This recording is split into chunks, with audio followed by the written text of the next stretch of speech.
Okay, so here we are covering our topic of intersectionality, and even though this is a theoretical idea that was put forth largely by critical race scholars in something called critical race theory, I find this particular concept very useful because it is, in fact, very empirical. It's applied to real life.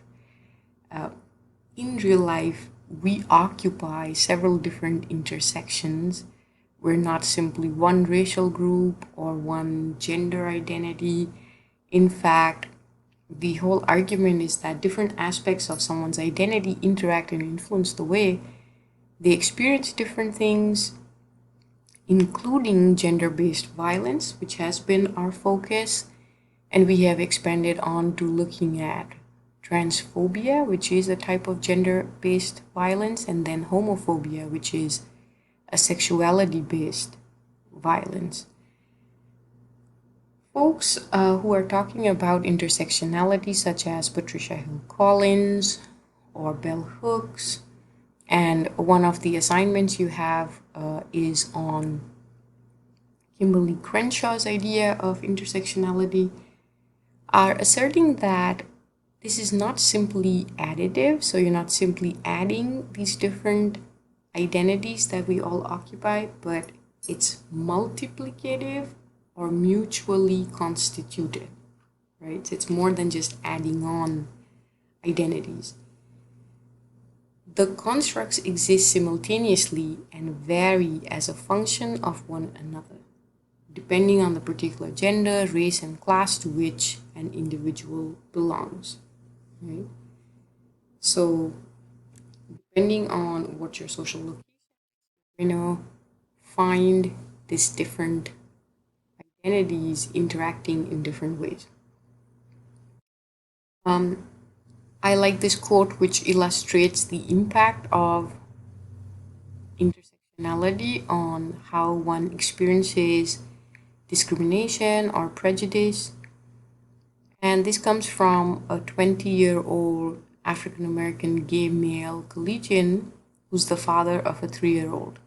And he says, a lot of the worst harassment I've faced has been because I'm a gay dad or because I only date white guys. When I'm hanging out with my boyfriend's white friends, some of them will make passive racist jokes. They'll say, Russ, you dating Ebony now, or you all look like yin and yang. And if it's not them, then it's my black friends criticizing me for subjecting my son to a gay lifestyle, or for failing to show him how to be a real man, or saying things like he needs a mother around to take care of him. So, this young man's quote is highlighting how he feels like he's in between a rock and a hard place because he is facing prejudice from both his community of color as well as his own boyfriend's white community. So the racism that he's facing. So the way that I thought we could talk about the intersectional lens is by looking at these themes, because we have been covering the themes quite a bit, so you have some understanding of the different themes of hegemonic masculinity, racialized femininity, and then how we can apply an intersectional lens to some of the social movements that have happened historically and are happening on the ground right now. Under hegemonic masculinity, which was introduced to you by Michael Kimmel, we will look at these particular examples of analysis using an intersectional lens, right? Similarly, under racialized femininity, we'll look at a couple of examples because I find examples are the best way we can unpack a particular concept. Look at hegemonic masculinity and some of the features that were highlighted by Michael Kimmel. Firstly, it's the opposite of everything that's feminine. It means not showing any emotions, being tough and aggressive, highly sexual, and sometimes violently so towards women. Proving one's heterosexuality through very overt homophobia that's expressed. And then Kimmel points out to us that masculinity is largely a homosocial performance, which means men are performing this masculinity for other men. That's whose approval they need in order to prove that they are real men. So as you can see already, the performance of masculinity is hinged on this idea of how that gender identity then intersects with sexuality, and it can also intersect, as Kimmel has pointed out, with race, right? This is how we look at black and brown men as predators. We see Asian American men as effeminate, right? So even that racism is happening through a gender lens. Sociologist C.J. Pascoe has studied high school age boys, and she's written the book To Jure Fact. And it explains that the taunts of the F word aren't really about homosexuality at all, but instead are more about policing the boundaries of gender, of masculinity, right? And she gives the example of how there's an openly gay football player who doesn't get the brunt of bullying, but the gay boy who is effeminate is the one who gets bullied the most. So it seems like using these homophobic slurs has to do more with policing gender rather than sexuality. It also shows us that in general in our society, we have a tendency to conflate gender and sexuality. You see this both in the bathroom debates about trying to restrict trans folks from using the bathroom, as well as this anxiety about how if you let people use a particular type of restroom, then assault might happen, etc., right? It's the conflation of gender and sexuality. I have the image of this so-called tomboy here, girl who likes sports and dresses more androgynously. And there's a tendency again to conflate gender and sexuality by saying that young boys who might like to wear sparkly nail polish, etc., will grow up to be gay, or little girls who don't want to be put in dresses and just like playing sports, etc., may grow up to be lesbians. And that is just absolutely a myth that's not backed up by any data or evidence.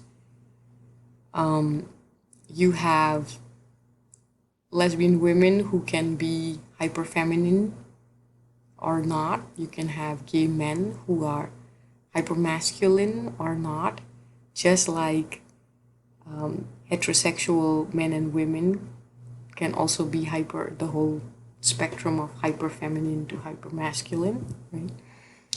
So unfortunately, thanks to media stereotypes that are pervasive, we have these stereotypical ideas of what a gay man is or a lesbian is. And those are, again, conflating gender and sexuality. We have been talking about hate crimes, violence against LGBTQI quite a bit, and we noticed this in the shootings, unfortunate tragedies that happened with Orlando Massacre, where a self-professed Islamic terrorist attacked a club, right? But it has so many intersections here. Well, first of all, was this person actually aligned with ISIS, or did they make that claim at the end? Were they closeted LGBTQI themselves? They were of